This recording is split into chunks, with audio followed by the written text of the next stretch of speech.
नमस्कार, मेरा नाम यशमिता है। मैं कक्षा 10वीं की छात्रा आप सभी के समक्ष एक कहानी लेकर प्रस्तुत हुई हूँ, जिसका शीर्षक है एक राज की बात। एक बार की बात है, एक पहाड़ों से घिरे गांव में एक कबीर नाम का व्यक्ति रहता था। कबीर काफी बेचैन सा रहता था। उसका मन विचारों से भरा था। वो बहुत परेशान रहता था। दिन रात उसके मन में ख्याल आते जाते थे। वो बहुत परेशान हो गया था। उसे समझ नहीं आ रहा था कि क्या किया जाए। उसका मन तूफान जैसा हो गया था। उसको अपना मन शांत करने के लिए कुछ चाहिए था। वो अपना मन शांत कराना चाहता था। एक दिन उसने एक दूर की पहाड़ी के एक गांव के बारे में सुना। वहाँ एक ज्ञानी व्यक्ति रहता था। वो एक जमाने में एक मनोवैज्ञानिक हुआ करता था। वो काफी प्रसिद्ध हुआ करता था। उसने कई लोगों की सहायता की। उसने कई लोगों का मन शांत किया था।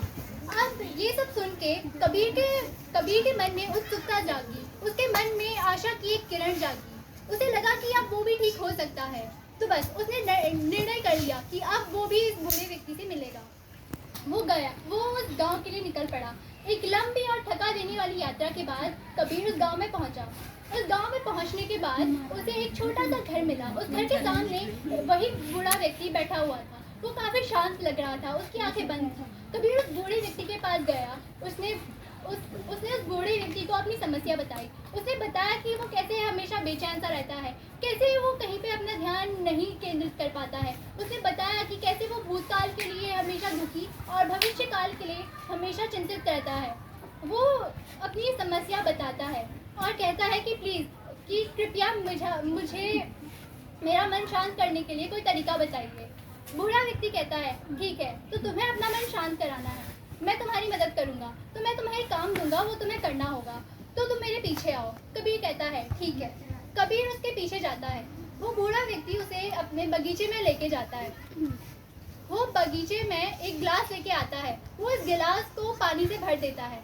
अब गिलास पानी से पूरा भर गया था। अगर उसको थोड़ा सा भी हिलाया जाता तो उससे पानी गिर जाता।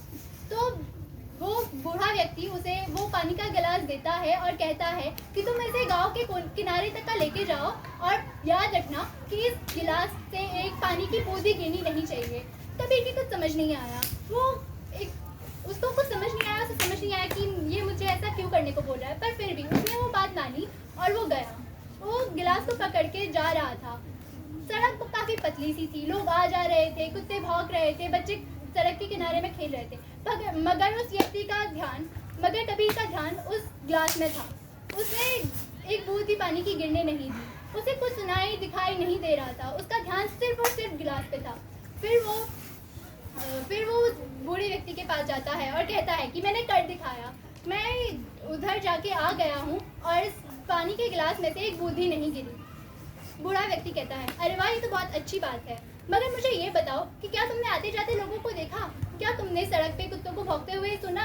क्या तुमने बच्चों को सड़क के किनारे खेलते हुए देखा? कबीर कहता है कि नहीं, मैंने तो इनमें से कुछ भी नहीं देखा सुना।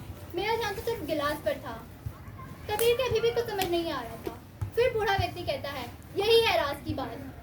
कुछ जो तुम्हारे अंदर पहले से था, मगर तुम्हें पता नहीं था। जब हम वर्तमान में जीते हैं तो हमें ना भूत का दुख होता है, ना भविष्य की चिंता हमें सताती है। हमें सिर्फ वर्तमान नजर आता है। हमारे सामने सिर्फ वर्तमान होता है। हमें सिर्फ वर्तमान दिखाई देता है। हमें सिर्फ वर्तमान सुनाई देता है। अब कबीर की बात समझ में आ गई थी।